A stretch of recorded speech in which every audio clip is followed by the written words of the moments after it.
दोस्तों, महाभारत के युद्ध में बहुत से वीर योद्धा थे जिन्होंने अपनी शक्ति और पराक्रम से सबको चकित कर दिया था।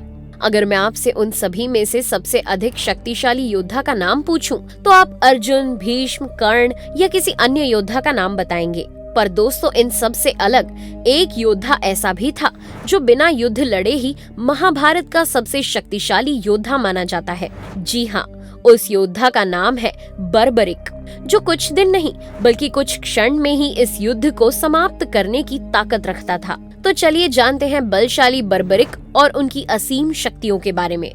बर्बरिक, जो कि घटोत्कच का पुत्र और राजा भीमसेन और हिडिंबा का पौत्र था। स्कंद पुराण के अनुसार घटोत्कच ने जब शास्त्रार्थ की प्रतियोगिता जीत ली थी, तो कृष्ण की आज्ञा अनुसार दैत्यराज मौर्य ने अपने पुत्री मौरवी का विवाह घटोत्कच से करवा दिया था। फिर घटोत्कच और मौरवी की संतान के रूप में बर्बरिक ने जन्म लिया। मगर क्या आपको पता है, बर्बरिक के बाल जन्म से ही बब्बर शेर के जैसे थे, इसलिए ही इसे बर्बरिक नाम दिया गया था। ये बचपन से ही बहुत प्रतिभाशाली था। इसमें पांडव राज भीम जैसा बल होने के साथ ही अपनी दादी हिडिंबा की मायावी शक्तियां भी थी। कभी कभी तो ऐसे प्रश्न पूछता जिसके उत्तर स्वयं घटोत्कच के पास भी नहीं होते थे।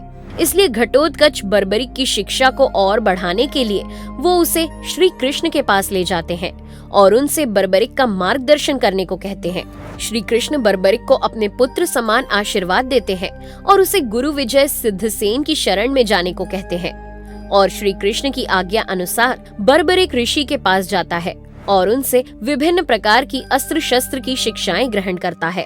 लेकिन इस सब के बावजूद भी बर्बरिक के मन में एक प्रश्न बना रहता है, जो वह ऋषि से पूछता है, गुरुदेव, मैं एक महान कुल से संबंध रखता हूँ जिनके महारथियों की गिनती ही नहीं की जा सकती।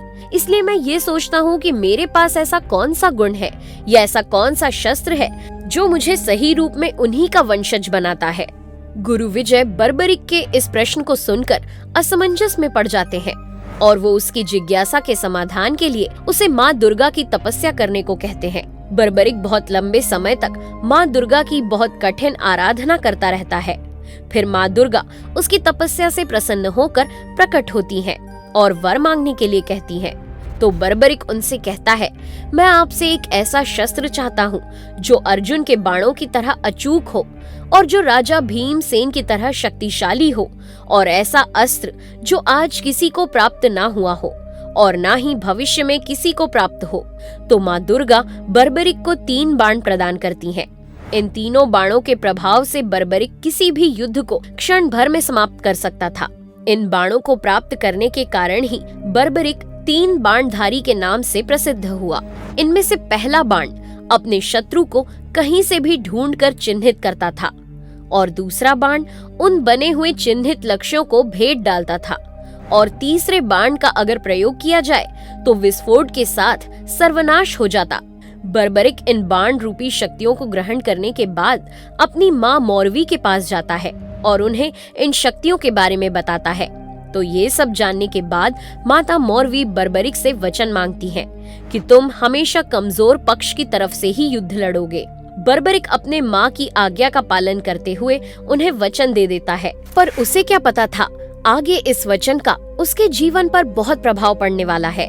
दोस्तों, इसके बाद बर्बरिक अपने नीले घोड़े पर सवार होकर महाभारत के युद्ध में शामिल होने के लिए निकल पड़ता है। वहाँ जाकर उसे मालूम पड़ता है कि पांडवों की सेना कौरवों की सेना से बहुत कम है। तो वो निवेदन करता है कि उसे युद्ध करने दिया जाए, जिससे वो अपनी असीम शक्तियों के बल पर पांडवों को कुछ ही क्षणों में विजयी बना पाए। तो श्री कृष्ण ये सुनकर सोच में पड़ जाते हैं कि जिस युद्ध को अकेले पितामह भीष्म 20 दिनों में, कर्ण 24 दिनों में, गुरु द्रोणाचार्य 25 दिनों में और अर्जुन 28 दिनों में समाप्त कर सकते हैं, उसे बर्बरिक अकेले कुछ ही क्षणों में कैसे समाप्त कर सकता है। तो फिर श्री कृष्ण बर्बरिक से पूछते हैं कि आखिर उसके पास ऐसी क्या शक्तियां हैं जो इतना सामर्थ्य रखती हैं। फिर बर्बरिक श्री कृष्ण को माँ दुर्गा से प्राप्त बाणों की अचूक शक्तियों के बारे में बताता है। पर जैसे ही दुर्योधन को इसके बारे में पता चलता है, वो बर्बरिक को मारने के लिए निकल पड़ता है। जब दुर्योधन बर्बरिक के पास पहुंचता है तो वो ध्यान मुद्रा में होता है, और जैसे ही वो ध्यान मुद्रा में बैठे बर्बरिक को मारने के लिए गदा उठाता है तो उसका मित्र अंगराज कर्ण उसे रोक लेते हैं। कहते हैं कि ध्यान में बैठे और किसी निहत्थे पर वार करना सबसे बड़ा महापाप होता है, जिससे दुर्योधन फिर वापस आ जाते हैं। उधर दूसरी ओर पांडव बर्बरिक की शक्तियों को जानकर बहुत ही खुश होते हैं, पर श्री कृष्ण बर्बरिक की शक्तियों और उसके द्वारा अपनी माता को दिए गए वचन को जानकर चिंतित रहते हैं।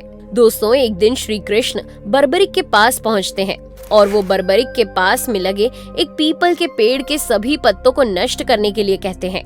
इसके साथ ही स्वयं उस पेड़ के एक पत्ते को अपने पैर के नीचे दबा लेते हैं। तो जैसे ही बर्बरिक अपने दैवीय बाणों की आराधना करता है, तो उनमें से पहला बाण पेड़ के सभी पत्तों को चिन्हित कर देता है और फिर दूसरा बाण उस पेड़ के सभी पत्तों को गिरा देता है। लेकिन इसके बाद भी वो एक पत्ता जो श्री कृष्ण के पैर के नीचे था बचा रहता है, इसलिए वो बाण श्री कृष्ण के पैरों के चक्कर लगाने लगता है। ये सब देखकर श्री कृष्ण समझ जाते हैं कि बर्बरिक के बाणों से पांडवों को कहीं पर छिपकर भी बचाया नहीं जा सकता। ये सब समझने के पश्चात श्री कृष्ण बर्बरिक से कहते हैं, इस युद्ध में कौरव तुम्हारे पहले बाण के चिन्हित करने की वजह से निर्बल भी हो जाएंगे, जिससे तुम्हें अपने माता के वचन का मान रखते हुए उनकी तरफ से युद्ध लड़ना पड़ेगा। इस प्रकार तुम अपने ही परिवार के खिलाफ हो जाओगे, जिससे युद्ध का परिणाम भी बदल सकता है। दोस्तों, ये सब सुनने के बाद बर्बरिक परेशान हो जाता है और श्री कृष्ण से कहता है, आप ही मेरे मार्गदर्शक और मेरे गुरु हैं, अतः आप ही कोई मार्ग सुझाएं। तो श्री कृष्ण कहते हैं कि यदि तुम मुझे अपना गुरु मानते हो तो गुरु दक्षिणा के तौर पर मुझे अपना सिर प्रदान कर दो। ये सुनते ही बर्बरिक बिना किसी विलाप के तुरंत ही श्री कृष्ण को अपना सिर धड़ से अलग करके दे देता है। श्री कृष्ण बर्बरिक के इस कार्य से बहुत प्रसन्न हो जाते हैं और उससे वर मांगने के लिए कहते हैं। तो बर्बरिक कहता है कि हे श्री कृष्ण, मेरी इस महाभारत के युद्ध को देखने की बड़ी इच्छा है। कृपा कर मुझे ऐसा वरदान दीजिए कि मैं इस संपूर्ण युद्ध को बारीकी से देख सकूं और सब कुछ सुन भी सकूं। तो श्री कृष्ण उसे दोनों पक्षों की तरफ से होने वाले युद्ध को देखने और जानने के लिए आशीर्वाद देते हैं और इसके बाद बर्बरिक के सिर को एक पहाड़ पर विराजमान कर देते हैं, जहां से वो महाभारत के संपूर्ण युद्ध को देखता रहा। दोस्तों, बर्बरिक ने न केवल युद्ध के पहले बल्कि युद्ध के बाद भी अपनी एक महत्वपूर्ण भूमिका निभाई। महाभारत पुराण में आता है कि युद्ध की समाप्ति के बाद पांडवों में युद्ध की विजय के श्रेय को लेकर आपसी तनाव हो जाता है। तो श्री कृष्ण कहते हैं कि बर्बरिक का शीश संपूर्ण युद्ध का साक्षी है, इसलिए इसके बारे में उसी से पूछना चाहिए। सभी पांडव श्री कृष्ण से सहमत हो जाते हैं और बर्बरिक से युद्ध की विजय के महान योद्धा के बारे में पूछते हैं। तो वो उत्तर देता है कि श्री कृष्ण ही युद्ध में विजय प्राप्त करने में सबसे महान पात्र हैं। उन्हें युद्ध भूमि में सिर्फ उनका सुदर्शन चक्र ही घूमता दिखाई दे रहा था, जो शत्रु की सेना का विनाश कर रहा था, और कृष्ण के आदेश पर ही अन्य देवी देवता भी पांडवों का सहयोग कर रहे थे। तो ऐसे बर्बरिक ने अंत तक पांडवों का साथ दिया था और उनके आपसी झगड़े को भी सुलझाया। हारे हुए का साथ देने वाले को श्याम के नाम से जाना जाता है और खाटू नगर ही बर्बरिक का धाम हुआ। इसलिए श्री कृष्ण ने बर्बरिक को उसके बलिदान के कारण खाटू श्याम नाम दिया था। दोस्तों, आज भी भारत में खाटू श्याम जी का मंदिर स्थित है और वहाँ हर साल मेला भी लगाया जाता है। तो क्या आप जानते हैं ये मंदिर किस जगह स्थित है? कमेंट करके जरूर बताइए। तो दोस्तों, इस प्रकार बर्बरिक को उसके समर्पण के लिए आज भी याद किया जाता है और सभी घरों में इनकी पूजा भी की जाती है। ऐसे ही और वीडियोस देखने के लिए वीडियो को लाइक करें और चैनल को सब्सक्राइब करें। Thanks for watching.